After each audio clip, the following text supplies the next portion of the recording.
Okay, good morning.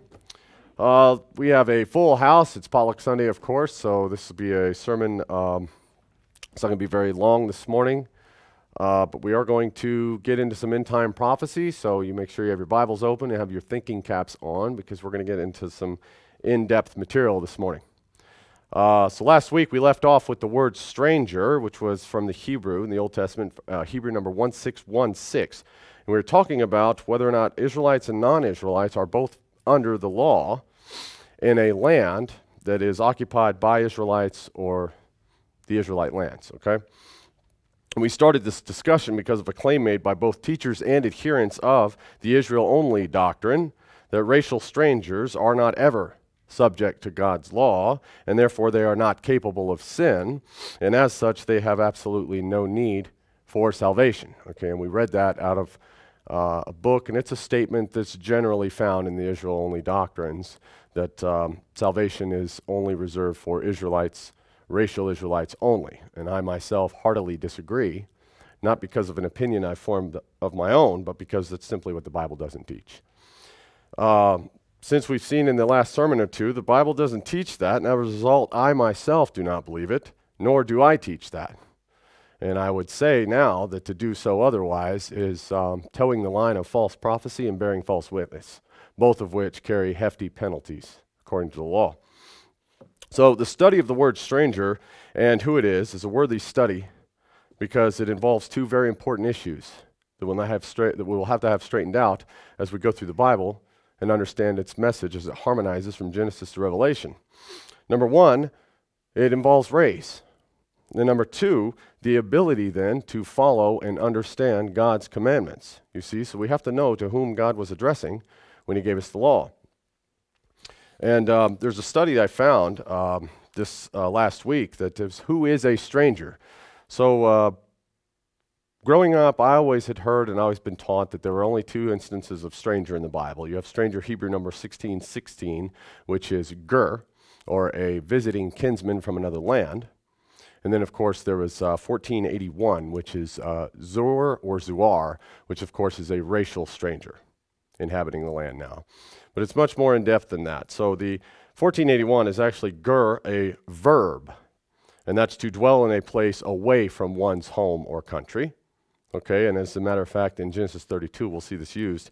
Thy servant Jacob saith thus, I am a stranger, 1616, and have sojourned, 1481, with Laban and stayed there until now. So you see here, because he's traveling from a land that is not his own, that word stranger is used in that place. So in the King James Version, word stranger is usually translated here to sojourn. Okay, so that's why this is not just as cut and dry as racial kinsman or not.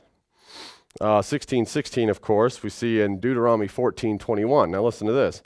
Ye shall not eat anything that dieth of itself. Okay, it's the law.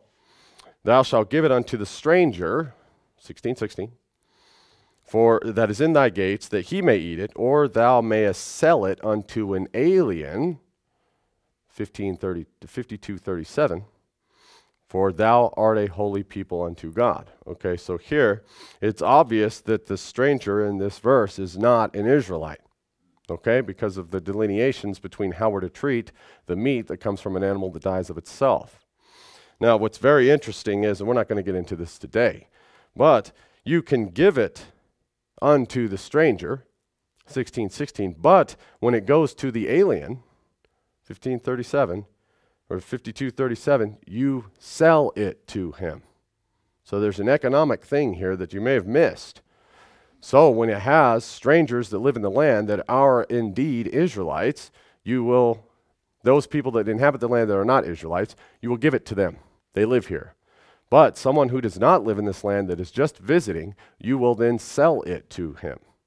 And if you go through the economics of the Old Testament, especially when we found in the Mosaic covenants of the first 5 books of the law, you'll come to understand that the preservation of Israel's way of life in their communities is set up along the lines of economics too.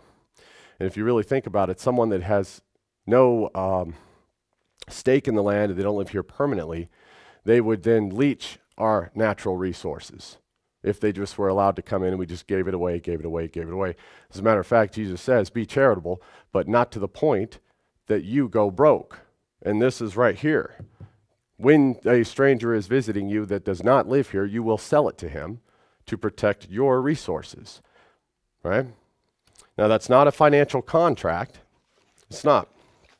So then we have 4033, which is a verb, a place where one is a stranger. I'm just showing you that the word stranger is not two things. We have toshab, 8453, a temporary dweller or a non-permanent resident. All right. We have other three versions of that, 5235, 36, and 37. That which is foreign or unfamiliar, or something or someone that is foreign or unfamiliar. These are all translated in the King James as the word stranger. Okay? And in Deuteronomy 23, we have financial law. This is case law for the commandment, thou shalt not steal. So this is Deuteronomy 23, thou shalt not lend upon usury to thy brother, usury of money. Usury is charging interest on borrowed money. Okay? Usury of victuals, things you need to survive, food, clothes, shelter. Usury of anything that is lent upon usury, compound interest then. So, unto the stranger thou mayest lend upon usury, but unto thy brother thou shalt not lend upon usury, that the Lord thy God may bless thee in all that thou settest thine hand in the land, whither thou goest to possess it. So you see, here is economic law, once again, saying that you will not charge interest or usury to your brother, your kin. But someone that does not permanently live here, that is allowed. Not because they're a different race, but because they don't live here and they're leeching, right? Protect Israelite economy. So, you see in Deuteronomy 14, Israelites were not to eat anything that dies of its own, but meat could be given to the stranger, resident of the land, or foreign proselyte, okay? Within the gates so that they might eat it. Or it could be sold to the alien, which is a non-resident foreigner. Okay? So, the stranger, foreigners, and then we get into whether or not you could marry these people, and that's where the people pull, they'll try to attempt to pull Ezra 9 on me and say, well, you know, the Jebusites and the Hittites and the Canaanites were racially different. Well, no, that wasn't the case. It wasn't a case of stranger being a different race. Okay, and that's really going to help us straighten out whether or not Moses married a black woman. That's going to help us straighten out whether or not Ham was changed to a black man. That's going to help us straighten out whether or not Ruth was a Moabitess because of her residency or her genealogical records, right? And that's a big one. This study will help you straighten these things out. So, Ruth, she said, then she fell on her face and bowed herself to the ground, and she said unto him, why have I found grace in thine eyes, that thou shouldest take knowledge of me, seeing that I am a stranger? That word stranger there does not mean she was a non-Israelite, because if Ruth was a non-Israelite, and you follow this through, then that means that neither David or Jesus was of a pure line. Right? That's the trouble. And that's actually one of the things people will use against the kingdom identity message to prove, well, Ruth was a racial stranger, because they'll use that word stranger there, translated 5237. So she was a non-resident of the country she was in. So we get into that. Zwar, something illegitimate or unacceptable in a legal sense. Now, this is what we have to understand before we move on this morning. 1616 is stranger. Like we said, we could be anybody. Zwar is not a racial stranger per se. It is something illegitimate or unacceptable. In the King James, this word is almost always translated stranger or strange. Okay? So, that means that the Ezekiel 16, we'll see. But as a wife that committeth adultery, which taketh strangers instead of her husband. Now that doesn't mean the wife is condemned because she's taken racial strangers. She's taking something strange, something illegitimate, right? And as we know, the adultery, to adulterate a contract is to mix impure with pure. Well, in a marriage contract, you have two parties, three, God presiding, and then you've got husband and wife. To bring a third party into that would be a stranger to the contract and thus adultery, right? Okay, so it's a legal term, something that has no legitimate claim legally. So we have ger, to dwell in a place away from one's home or country. The noun of the verb, someone who resides in a country other than his own and who acknowledges the jurisdiction of the country over him. That's what we were talking about in the last two sermons, right? The other nouns here would be, as translated stranger in the King James, the place where one is a stranger, a temporary dweller or resident, that which is foreign or unfamiliar, and of course, zer, someone or something illegitimate or unacceptable in the legal sense. So, none of these words can be specifically defined as racial. Any racial connotation must be inferred by the context, you see, and that's where people get into trouble. They'll fall into the out-of-context trap, and they'll say, well, this means this, and they'll pick out a verse and they'll make that to mean racial stranger. Well, it doesn't necessarily mean that if we check the context, which is how you study the Bible. It's how you study the Bible. Now, as far as the Israel-only doctrine, there is an Israel-only message in the Bible. As a matter of fact, it's found throughout the Bible. But to find it, you must have a firm understanding of the law and the prophets. Okay? Leaving these two vital aspects out leads to falsehoods in doctrine. Okay, and you'll see that's most often the trap that people fall into, is the misunderstanding or a ignorance of the law and the prophets. And that's why the doctrines go, and then they twist the doctrines and they make it fit whatever the church dogma is, and not necessarily the words of Jesus. So Peter says we have the more sure word of prophecy, so let's read some prophecy. We'll go to Isaiah 13. I'll start at verse 1. The burden of Babylon, which Isaiah the son of Amos did see. Okay, that word burden there, if you look it up in the Hebrew, means an utterance of doom. So this is a prophecy against, here, Babylon. Now, 13:2. Lift ye up a banner upon the high mountain, exalt the voice unto them, shake the hand that they may go into the gates of the nobles. Okay, so here, that word banner there means flag, standard, ensign, or guidon, right? And you'll see here, shake the hand. We may think that that means to go in and greet them. No, that's shake the hand in an aggressive manner, something you'll see the Lord doing against Israel's enemies at the end of the age. So, Isaiah, look over at Isaiah 11, we'll see it again. And there shall come forth, this is verse 1, a rod out of the stem of Jesse, and a branch shall grow out of his roots, and the Spirit of the Lord shall rest upon him, the Spirit of wisdom and understanding, the Spirit of counsel and might, the Spirit of knowledge, and of the fear of the Lord. Obviously, these are messianic prophecies. This is talking about the holy root of Jesse, the branch, the Nazarene, Jesus, right? Who came from the house of David. Now, this is also kingdom prophecy, because we'll have to understand this root and branch system as we go back into Romans 11 sometime later in sermons to come and find out what it is Paul's talking about with the olive tree and the grafting of the wild olive branches and all that. But here it starts in Isaiah 11. So, Isaiah 11:9, jump over there. They shall not hurt nor destroy in all my holy mountain, for the earth shall be full of the knowledge of the Lord as the waters cover the sea. Okay, so here this seems to be end-time prophecy. Moving on to 10.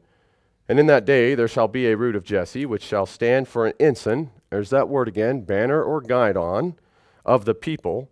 To it shall the Gentiles seek, and his rest shall be glorious.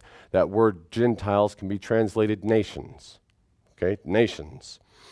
So, verse 12, or verse 11, and it shall come to pass in that day that the Lord shall set his hand again the second time to recover the remnant of his people, which shall be left from Assyria, and from Egypt, and from Pathros, and from Cush, and from Elam, from Shinar, from Hamath, and the isles of the sea. So here he's listing the enemies of Israel here that will be delivered out of in that day. So the regathering of the Israel people And, verse 12, he shall set up an ensign for the nations, and shall assemble the outcasts of Israel, and gather together this dispersed of Judah from the four corners of the earth. So here we must recognize that the regathered people here who are gathering to that ensign, to that banner, who? The root of Jesse, Christ, the people gathering to this at the end of the age are Christian people. Okay? And according to verses 12 and we'll go through chapter 11 and 12 and 13 to verify that. So back to Isaiah 13:2, lift ye up the banner, Christ, upon the high mountain, exalt the voice unto them, shake the hand that they may go into the gates of the nobles. So here we see a command of Christian Israelites. They will lift up that banner. Now, how do we as Christian Israelites lift up the banner? Well, we preach God's word, we honor him and exalt him.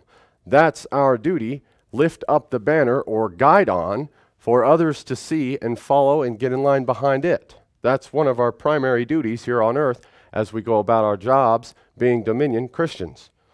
So, you see here, lift up ye the banner upon the high mountain. Students of Bible prophecy will recognize that mountains in prophecy mean nations. So here, of course, we see that this is a high mountain. In this case, of course, this high mountain is the chief nation of Israel, or the Zion nation. You'll always find Zion following Israel. Israel always finds Zion. They're always connected. And of course, we'll prove that this is indeed end-time prophecy by establishing a time element with the words of Jesus. So, my holy mountain, let's go to verse 9.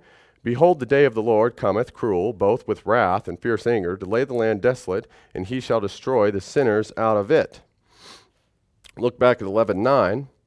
They shall not hurt nor destroy in my holy mountain, for the earth shall be full of the knowledge of the Lord, as the waters cover the sea. Now you will understand this is end-time prophecy, and you can find the same language throughout most of the major and minor prophets. However, Isaiah 2, 51, and Micah 4 all have the same end-time prophecy kingdom language. So we must understand this is all the same future, okay, found throughout the prophets.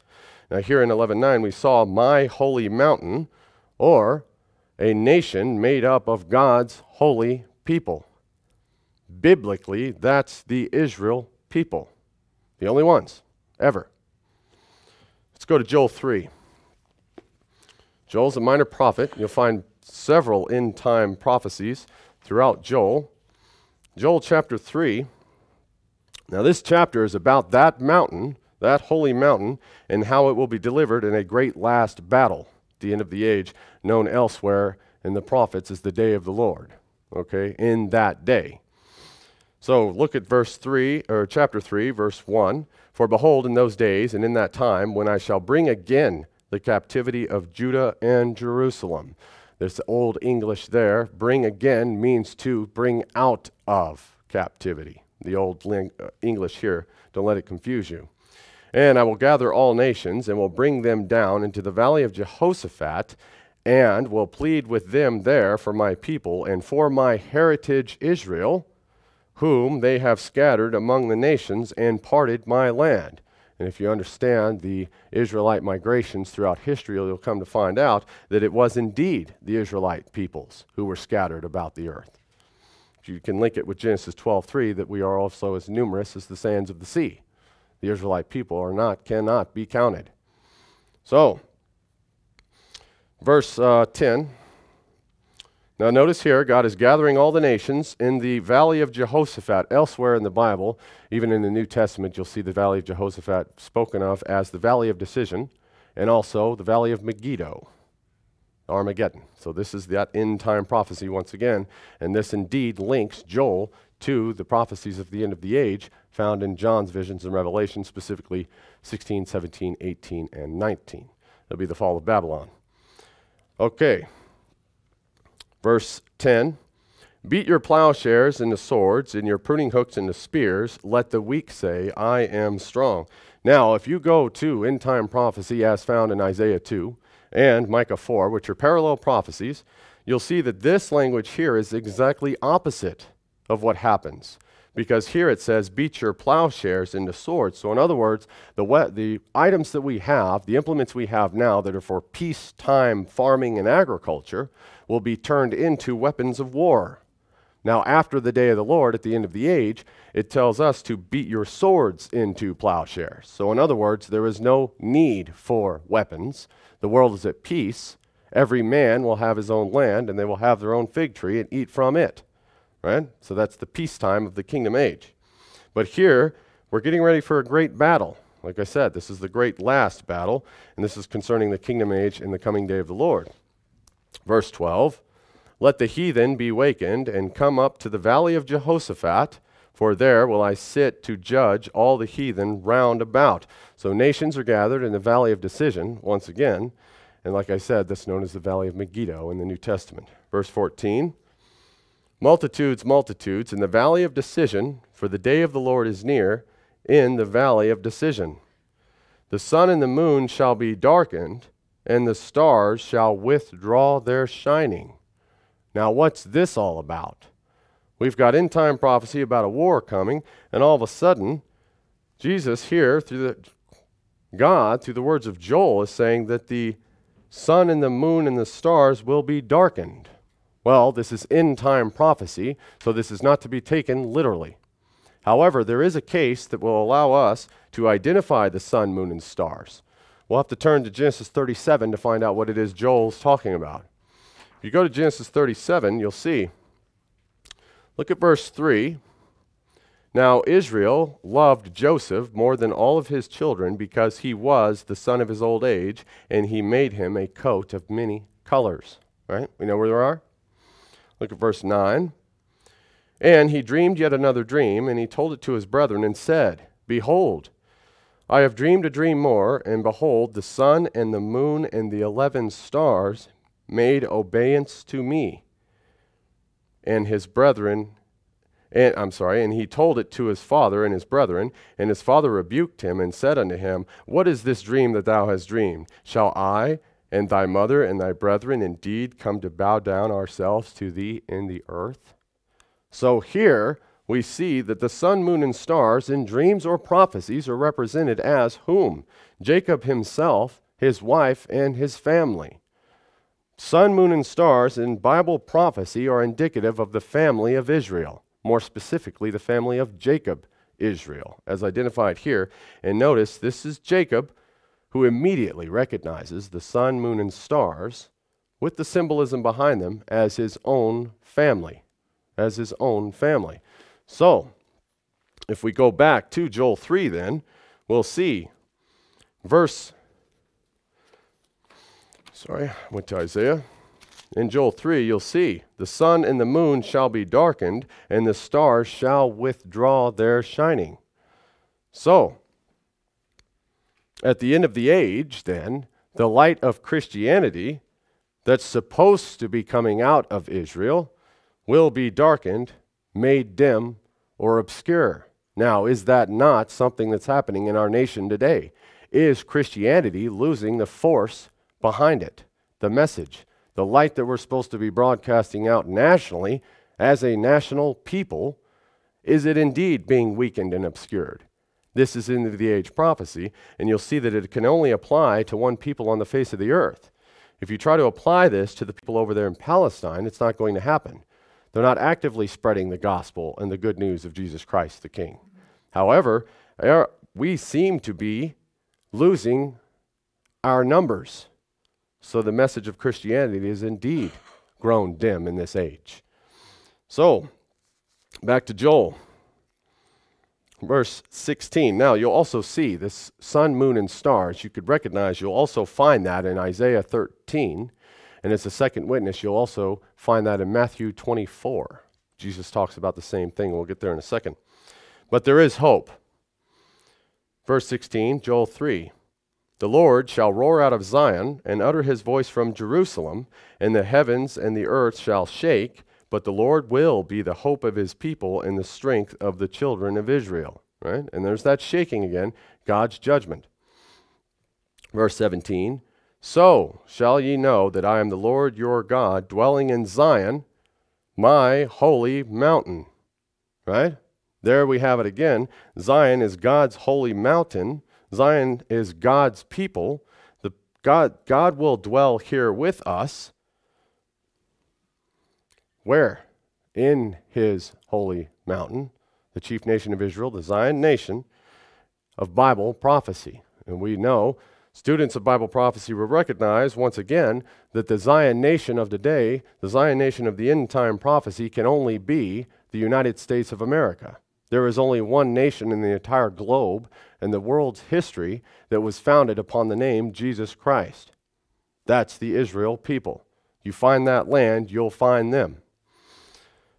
Now, 17, again, my holy mountain, then shall Jerusalem be holy, and there shall no strangers pass through her any more. Now, that Jerusalem is not the old city. In the children's Bible, you'll actually turn to the last page of end time prophecy of John's vision in the Isle of Patmos, and he sees here that great city coming out of the sky. Recall? It's got 2 circles, a wheel within a wheel, I think. 12 gates, 12 stones, all representing the 12 tribes of Israel, right? And here he says, and the city had no need of the sun nor of the moon to shine in it. To shine in it. Well, what does that mean? Well, if the sun and the moon are indeed the Israel people or indicative of them, and we don't need the light of Christianity to show in this New Jerusalem, because why? There's no natural light? Not at all. Because what we read earlier is everyone will know the Lord. There's not going to have to be active evangelism in that new Zion nation. Those who live there will be gathered to what? The banner that is Christ as Christian people. In other major and minor prophets, you can read about those people as being the holy remnant of Jacob, or those whom God calls, right? It all comes around. You must understand, minor and major prophets always look forward to the same one future. Daniel, Jeremiah, Isaiah, Joel, Haggai, Malachi, Micah, and John all saw the one same future. The kingdom nation of God being called out after the great day of the Lord and the fall of Babylon. It's all one. It's all one. As you go through the prophets, they fill in with a little more details here and there, and Amos and Obadiah and Habakkuk will fill you in on what happens to enemies of Israel. Okay, that would be the Assyrians and the Egyptians. And remember, we read about Mystery Babylon, which is an end-time military, political, and economic world power, and the Bible lists 3 enemies. 3 enemies. The Assyrian, the military branch of world power, which is indicative of our military enemies back then. Egypt, obviously, indicative of economic bondage. That was the type of bondage we were under when we were under Pharaoh. That would be bricks with straw and bricks without straw. We will get into that one of these days. All right. So, the New Jerusalem. Only Israel is promised Zion. Only Israel. And, according to what we read in Joel, no strangers will be found there. That's stranger number 2114, which we looked up earlier. So what does that mean? 2114, no strangers, something or someone illegitimate or unacceptable in a legal sense will not be found there. Okay? Now we're going to start wrapping it up. We're going to blast this Israel message, only message out of the water. Here we go. So, Israel only? Yes, there is an Israel only message in this Bible. The possession of the land of Israel, the possession of the land of Zion, is covenanted exclusively to Israel as a racial inheritance. That would be the inheritance of Abraham, Jacob, and Ephraim and Manasseh. Recall, Joseph got a double portion, and that was the land. The land of Joseph is the red, white, and blue, indicative of the many colors. It's all here. Search the scriptures, and you'll never find anybody except physical Israel being covenanted God's land. You will not find it. But, Pastor Reed, you said earlier that stranger number 2114 was a legal term in the sense of illegitimate or unacceptable, right? and it's not contingent upon race. So you can't say that because Joel says no strangers will be there, that means that there will be no non-Israelites in Zion, right? You could make that case, except if, well, that's correct.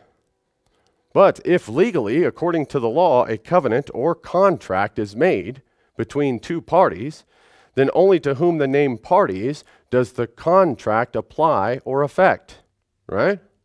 Okay, so it's a legal contract. Israel's covenant inheritance is the land. That's physical Israel with a physical land. No need to try to spiritualize this away as the pastors who do not have a grasp of end-time prophecy attempt to do. This is physical Israel, that's us, in the physical land. That's here. Other peoples, in this case non-Israelites, do not hold any legitimate claims to this land, right? Therefore, if they're barred from entry, as Joel said, then they have no place here. They would be what? Trespassing, because they have no title to the land. We'll have to look up the word trespassing. I have the Bouvier's Law Dictionary. I'll read you the definition of what a trespasser is. Trespass, an unlawful act committed with violence, actual or implied, causing injury to the person, property, or relative rights of another. Any unauthorized entry upon the realty of another. In determining the nature of the act, neither the amount of violence or the intent with which it is offered, nor the extent of the damage accomplished or the purpose for which was the act committed are of any importance. So it doesn't matter if you came into the land and didn't do any harm to anyone or anything. Trespassing is unlawful entry. Okay? So, unlawful entry. All right, so remember, we needed an understanding of the law and the prophets to get this concept. Most pastors and teachers don't have this, and that's why this is left out, and that's why you won't hear preaching like this coming out of the modern church, because of their ignorance for the most part of the law and the prophets, which they've been told are either A, Jewish lore, or B, done away with and nailed to the cross. Philippians. So if the strangers have no claim or title to the land of Zion, then where do they go? What happens to them? Are they just scorched out of existence? God nukes them? We'll have to check Isaiah 13 again. We'll take a look. Isaiah 13, we'll keep reading. Sorry, I lost my place. All right, Isaiah 13:2, where were we? Lift ye up the banner upon the high mountain, exalt the voice unto them, shake the hand that they may go into the gates of the nobles. So we're to take the word to whom? Nobles, or the rulers of the nation, the chief rulers, the government. Verse 3, I have commanded my sanctified ones, Israel. I have also called my mighty ones for mine anger, even those that rejoice in my holiness. Obviously, Christians. So here's a command having to do with Christian Israelites. Verse 9, behold, the day of the Lord cometh, cruel, both with wrath and fierce anger, to lay the land desolate. He shall destroy the sinners thereof out of it. The outcome of the day of the Lord apparently is that the wicked sinners will be gone. And like we said last week, that is a separation, is it not? Once again, verse 10, for the stars of heaven and the constellations thereof shall not give their light, the sun shall be darkened and its going forth, and the moon shall not cause her light to shine. Once again, we see, just like in verse 15 of Joel 3, we'll also find it in Matthew 24, that it's mentioned again. We ought to go to Matthew 24 and see what it is Jesus said, because if I don't read out of the New Testament, people won't pay attention, because they're New Testament only churches. So here's the New Testament. We'll have to establish the end time or the time element of what it is we're just reading. And I'll prove to you that Isaiah 13 is indeed end time prophecy with the words of Jesus himself. So the end time prophecy mentioned in the New Testament is often taught in error, especially the Olivet prophecies, which are what are found in Matthew 24. Now, Matthew 24, most of this chapter is actually Jesus' answer to a question asked in verse 3. And he sat upon the Mount of Olives, and the disciples came unto him privately. Notice, these are believers in Christ who follow him, and they're privately having a conversation with Christ. So this is the things he revealed to those who serve and follow him, saying, Tell us, when shall these things be, and what shall be the sign of thy coming and the end of the world?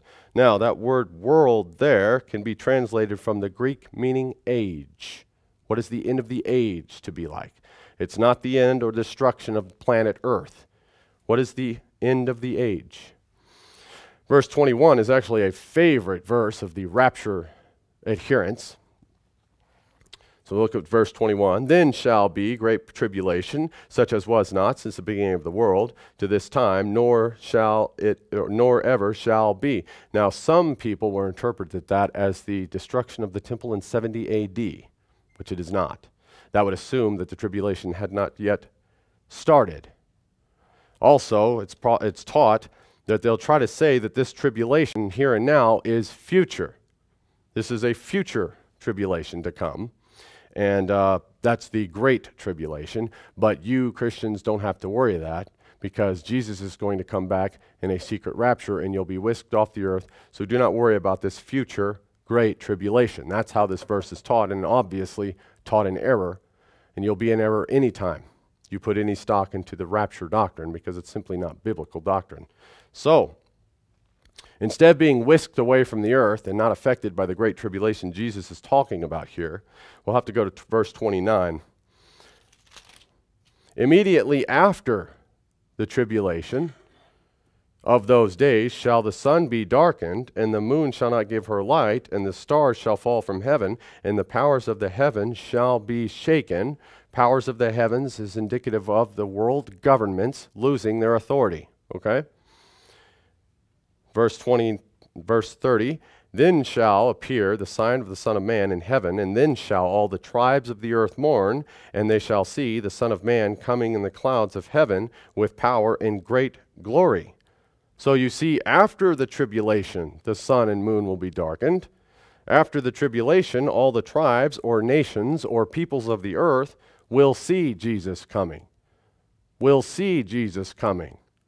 So it's not a case of Jesus coming and then the tribulation setting in. It's the tribulation happens, then Jesus will be here. Exactly as we saw in the prophets, right? Exactly as they outlined the day of the Lord. First trouble, then Christ. Not Christ, then trouble, as the Left Behind series likes to say. So, verse 31, and he shall send his angels with a great sound of a trumpet, and they shall gather together his elect from the four winds, from one end of heaven of the other. We read this in the end time prophecies once again. So, the gathering of the elect, this is what people refer wrongly to as the rapture, okay? And be that as it may, it still takes place after the tribulation. So go ahead and call that gathering of the elect there the rapture, but your time element is still backwards, you see? So Jesus' words, obviously here, do not agree with the modern ideas of the rapture. He said tribulation is ahead, and then after that he will gather his elect, which is exactly what we just read in two prophets. Now, and it's exactly backwards of the rapture adherents doctrines, right? I don't know how you can get that wrong, because we just read it through and you read along with me and made sure I wasn't skipping anything. And you'll note in the King James Version I have, those words are in red, which would make them direct quotes from Christ. And this is what he said. That's why I teach that the rapture doctrine is false, because it's exactly opposite of what Christ said. Now, the phrase found in verse 30 there, and the Son of Man in heaven, and the sign of the Son of Man in heaven, that is a sermon of itself. And we will not get into the sign of the Son of Man this morning. But we are interested in the time element that we are reading about in the end of the age in the prophets. So here, this is to establish here that Jesus' words here in the Olivet prophecies found in Matthew 24 exactly parallel what Isaiah said was to happen and what Joel said was to happen. Isaiah's timeline, Joel's timeline, and Jesus' timeline all agree. So we must assume that this is end-time prophecy in the words of Christ, Joel, and Isaiah, because the disciples asked, what will be happening at the end of the age? Jesus outlines it just as Isaiah and Joel did. So that's the time element there. Babylon is mentioned later in Isaiah 13, okay? This is prophetic Babylon, not the old mother. because this is now end-time prophecy, as we've seen. So, Isaiah 13 is the prophecy following the timeline Jesus laid out here in Matthew 24. So that, of course, makes Jesus' words end of the age prophecy, and we know that Jesus was a prophet like unto Moses. Okay? Verse 12, Matthew 24.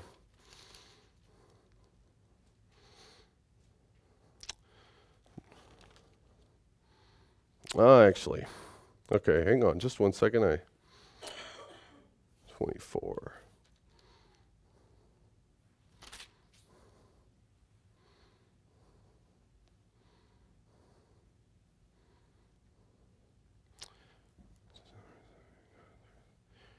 Oh, I lost my place. Anyway, the system of Babylon will be turned upside down. I believe I was in Isaiah 13 when I wrote that down. Let me check that out real quick. Isaiah 13. Yes, I'm sorry. I went back to Isaiah 13 and did not make a note of that. So anyway, Jesus laid out end-time prophecy in Matthew 24, and then we go back to Isaiah 13 so that now we know this is end-time prophecy. We'll go to Isaiah 13, verse 12. We'll read, "And I will make man more precious than fine gold, even a man than the golden wedge of Ophir," or Ophir. Now, this is to state that at the end of the age, men's souls will be the most valuable thing found on earth. If you go to Revelation 18, to verses 12 and 13, you'll see a list of valuables in Babylon, listed from most valuable to least. According to Revelation 18, verses 12 and 13, gold is the top of the list, and men's souls is at the bottom. You see? So in the end-time prophecy here, after the fall of Babylon, then the list is reversed. Men's souls being most valuable, and gold, of course, as rocks, right? As rocks or stones. Isn't that what Revelation says? Most people say that that just means there'll be big chunks of gold laying around in the kingdom. No, it does not. It means that we're going to do with gold what we do with rocks now. There would be so much gold left over, we have nothing to do with it except pave our roads, right? So gold is not valuable in the kingdom any longer. No. As a matter of fact, if you want to talk about end of the age, kingdom age economics, it's probably closer to what happened in Acts 2 at the end of the Pentecost when the disciples and the believers there set up among themselves a barter system, which is economically sound. And you can read about that in the economic laws in the first 5 books of the Bible. So, verse 14, Isaiah 13, "And it shall be that as the chased roe, and as the sheep that no man taketh up, they shall every man turn to his own people, and flee every one into his own land." So, that's the big one. Apparently, upon the advent of the day of the Lord, and shortly thereafter, non-Israelites in Joel, as they were referred to as strangers, will leave the land and go back to their own country. Another separation, as we've stated in the last 2 sermons over the last 2 weeks. This reestablishment of the boundaries in the earth fits what we've been talking about with the stranger. Recall? So there will be a reestablishment of the bounds. Remember now, if you read in the Old Testament, God set the boundaries of man according to the number, right? So there will be a reestablishment of boundaries between the races. This is into the age. So the strangers, racial strangers, non-Israelites, will return to their own countries, to their own people. So we know that these strangers who are among us now, in this land today, who are to be under the law until Jesus' return, they will, at the end of the age, be sent away. That's strangers being A, non-believing Israelites, recall they were tossed out of the wedding, and strangers B, racial strangers who according to 2 prophets will return to their own lands, right? And if you know about the eons and ages of the kingdom and how it is that the inner temple is set up and the officiators of the kingdom called pillar Christians will administer God's law to the other nations. Recall in Isaiah 2 and Micah 4, those nations are then separated from Israel and then seen going back up to the mountain of Jacob, asking about the law, right? That fits. The Israel-only message does not leave any room for that interpretation. And we actually have a second witness. So, The strangers will be sent away, both who do not belong and, the strangers who are non-believing are gone. Non-Israelites, believer or not, are sent away, both of whom do not belong, because either A, they're wicked people who are sent out of the wedding, or B, they do not have a legitimate claim to the land or residency in it. That makes you a stranger, because it's a legal term. So yes, because the land of Zion was covenanted to Jacob's physical seed, the only people who have a legitimate claim to it legally, in the clauses found in the contracts, is Israel. Non-believers have no place. Jesus tells us that they will be bound hand and foot and tossed out in the outer darkness, recall? And then non-racial Israelites, or racial strangers will also be out because they themselves have no legal title. That's the law. Jeremiah 50 is our second witness. Jeremiah 50 verse 1, I read, Thus the word the Lord spake against Babylon and against the land of Chaldeans by Jeremiah the prophet. Declare ye among the nations, and publish and set up a standard. There's that word standard again, ensign or guidon. Publish and conceal not. Say, Babylon is taken, Bel is confounded, Merodach is broken into pieces, her idols are confounded, her images are broken into pieces. Another indication that the fall of Babylon, this would be the end of the age mystery Babylon, is complemented by the destruction of idol worship. This agrees with every prophet in the Bible, every timeline, even Daniel, chapter 4, chapter 7 if you'd like. So, this is the end-time prophecy of end-time mystery Babylon, we see. Set up the standard, the same word we saw earlier. Publish and declare what? That Babylon is taken or defeated. It's already done. It will come to pass. You, Christians, reading this Bible, tell others that Babylon is gone. She has no power. We say these things because we have an understanding of prophecy. Therefore, we know that it will come to pass. And you notice in all the end-time prophecy, God's words through his holy prophets, there are no qualifiers. When God says it will happen, it will happen. Verse 4, In those days, in that time, saith the Lord, the children of Israel shall come, they and the children of Judah together, going and weeping, and they shall go and seek the Lord their God. They shall ask the way to Zion, with their faces thitherward, saying, Come, and let us join ourselves to the Lord in a perpetual covenant that shall not be forgotten. More language that agrees with Joel and Isaiah, does it not? This is the same story. Notice again the behavior of God's children. They will be seeking God, as Christians do. They will be going to Zion, as Christians do. And they will be entering into a perpetual covenant with God. I looked that word up. The word perpetual there is number 5769 in the Hebrew, and it means everlasting or eternal. An eternal kingdom covenant. The land of Zion has something to do with that, and the Israel people, you see. There's the covenant. Verse 15, Shout against her round about. She hath given her hand, her foundations are fallen, her walls are thrown down, for it is the vengeance of the Lord. Take vengeance upon her, as she has done, do unto her. This is the destruction of Babylon, and you'll notice very similar language here as found in the destruction of Babylon in Revelation 18, detailing this very same one future.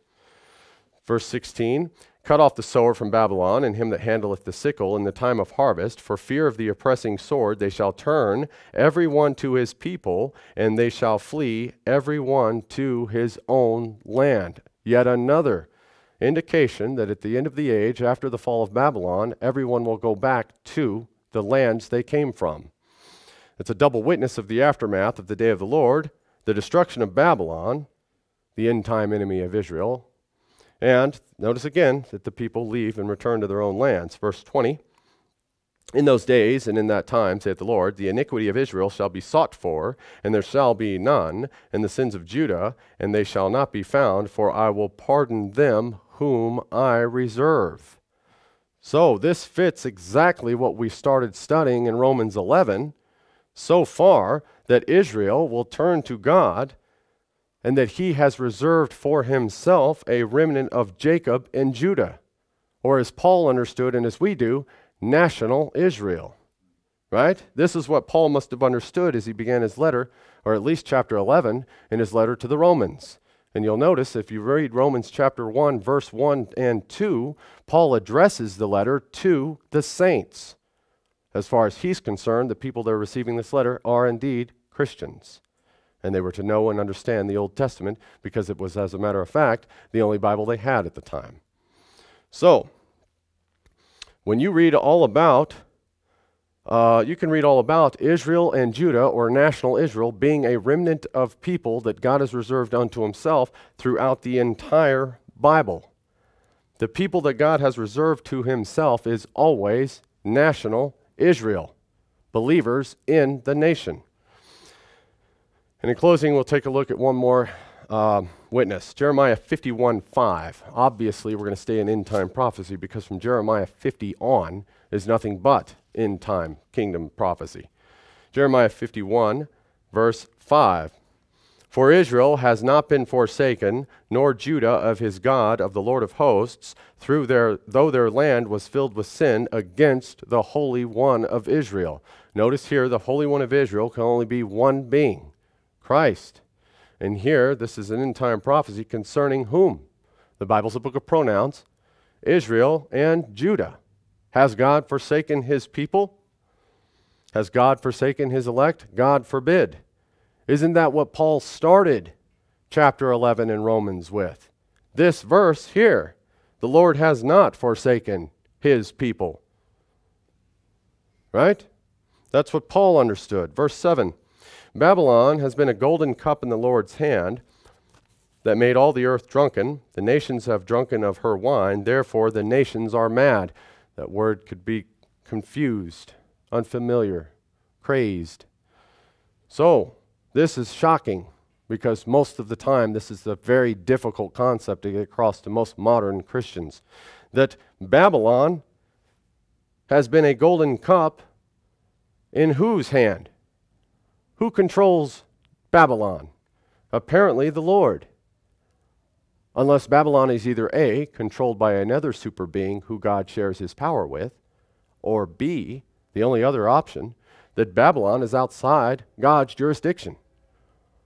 No, according to the holy prophet Jeremiah, Babylon is being used in God's hand as a matter of chastisement against his people who are covenant breakers. It's God doing this. Babylon thinks she's in charge. The people that work for her think they're doing what they want to do, but they are being used by God to chastise God's people, Israel. And we don't like it. And we know that we are in captivity, economic and political captivity. And we don't like it because Babylon is a consequence to what covenant did we break. We just heard it in the video this morning. Remember, Moses came down and said, here's the law. The Israel people are like, everything the Lord said, we will do. And we didn't do it, so God said, when you don't, I will make sure that you go back to the captivity like unto Egypt. Here we are in economic bondage. You will not find that in any nation or peoples on the earth except this nation of Christian Israelites. Babylon is indeed a form of chastisement that God himself controls. That is a very difficult concept to get across. So, verse 8, Babylon is suddenly fallen and destroyed. Howl for her, take balm for her pain. If so be she may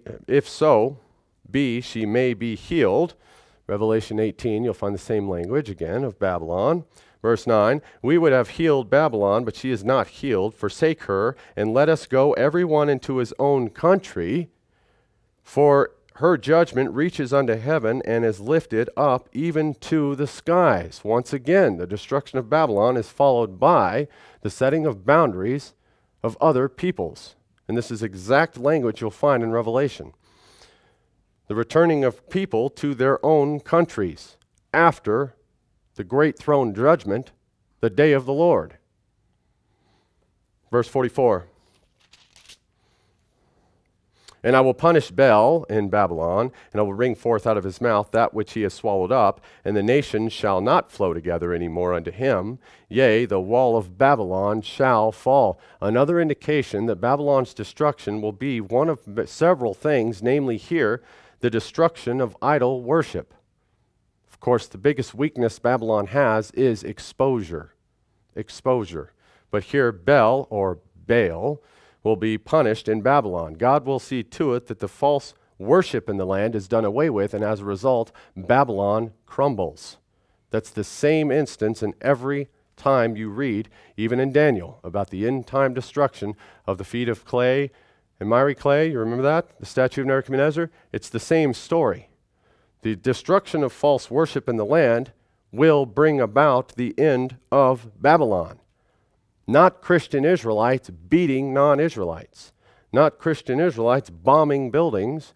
Not Christian Israelites shooting officials.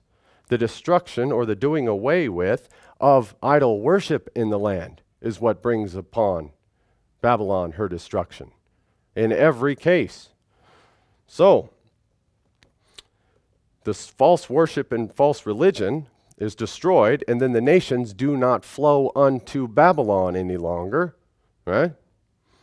And they, then, if they're not flowing unto Babylon, who do they inquire of? Isaiah 2 and Micah 4 will fill you in. They will go into the land of Zion, where God's law dwells, and they will say, Come ye, and let us go up to the mountain of the house of the Lord, to the house of Joseph, and he will show us his ways, and we will walk in his paths, and out of Jerusalem comes forth the law. Is that not what those verses say? That's the case. Babylon is no longer the center of worship. God's holy mountain is. And then people will no longer flow unto Babylon. They will go instead unto the house of Jacob. That holy mountain, God's people. So, if there's an Israel-only message in the Bible, it is not the one taught by fellow kingdom ministers, or what you can read about in their books. However, in the kingdom age, we see here that the nation of Zion will be inhabited only by Christian Israelites. According to Jesus, non-believers, or those without the appropriate wedding garments, will be cast out. We read that last week, recall? He also says, Jesus, that the unfruitful or unrighteous will be gathered out of the kingdom and burned. He calls them tares in another kingdom parable. Recall? Which would, of course, mean the Valley of Jehoshaphat is very important to end-time prophecy. You'll read about it in Hosea 2 as well. The Valley of Jehoshaphat is actually a historical place, as you could read about in the Old Testament, where the enemies of Israel were gathered in a war against Israel, who at the time was headed by King Jehoshaphat. And in the valley there were enemies of Babylon. Our enemies Babylon and the Israelites were together. Right? And there was a great battle won by Israel. However, the importance of that Valley of Jehoshaphat is to say exactly what Jesus said in that kingdom parable, that at the end of the age, the wheat and the tares will be together. And just as it was in the Valley of Jehoshaphat when it went down in real time, and just as it is in the nation today, because among ourselves, the elect remnant of God, we do indeed have purebred, pedigreed Israelites that are non-believers, do we not? Jesus calls them strangers, and they'll be done away with. In the nation today, in the age we live in, do we not among us have racial strangers in the land? Yes. That's not to say that racial strangers are automatically unfruitful or that they're tares themselves, but a separation will occur. It's done by the angels, not man. So God says that the tares will be tossed out and burned. Those people who are thrown out of the kingdom at the end of the age are known as strangers, no matter which way you slice it. You may slice it as a non-Israelite. You may slice it as a covenant breaker. You may slice it as wicked people. But there will be a separation of non-believers and other peoples from the nation of Zion. And as we've seen today, the restored land of Israel, there will not be any racial strangers living there because of the witnesses we have from both the law and the prophets that say, number one, The racial strangers in the land have no claim to the covenant involving the title or deed to the land because of the biblical laws and case laws of inheritance. That's how we come to that conclusion. Family case law and inheritance case law as found in the Bible will show you that anyone other than a racial Israelite has no legitimate claim legally to that contract. It's watertight, and there is no clauses found in the end that would allow a third party in. Because according to the racial strangers, according to the strangers' definitions we read, that would be adultery. God has to break his own law in order to allow racial strangers a claim to our land. What God would be guilty of is adulterating a contract. Adulterating a contract. So, the racial strangers will not be found in the land of Zion at the end of the age because A, they have no legitimate claim to it as strangers, and B, prophecy states that they will return to their own lands. And Pastor Barley and myself have been asked several times, Pastor Reed, what happens to the people who are half Israelite and half Mongol or half Negro? I do not know. I do not know. I have not the understanding, nor have I seen it listed in the Bible as far as what God intends to do with the half Egyptian or half Israelitish peoples. I don't know. He doesn't tell us this in the Word. I'm not sure. I'm really not sure. I can go back to the laws and quote you that God forbids us from hybrids, that God forbids us from making any mixtures or adulterating. You see, that made the top 10. As far as his end-of-the-age plans for people like that you cannot categorize as A, an Israelite, or B, a full-blown racial stranger, I don't know. Pastor Barley and I used to ask those questions to each other, and we certainly didn't know. There's just things I don't know, and I'm okay with that. We see through a glass darkly. So, until that happens, then this separation, understand this is God's work. Until that happens, the stranger, while residing in our lands today, be they temporary travelers, racial strangers, non-believers, or Adamites themselves, are all subject to the law of the land, God's laws, statutes, and judgments. Our job then today, here and now, is to be faithful employees of the King while living in his domain, right? Being a faithful servant then means what? Exemplifying righteousness, which you can read all about how to do that in the laws, exemplifying that righteousness to others by following his law, exalting Christ, preaching and teaching his ways, and tirelessly declaring the kingdom gospel. That's our job until then, right? In other words, we are to hold up Christ as that banner, as that guidon for others in this Zion nation. That's what the end time prophecy means to us. Obviously, we've got our hands full just trying to do that, Israel. So, you people, the elect remnant, focus on that and let God worry about separating us, as he states he will do at the end of this age. Let's all stand.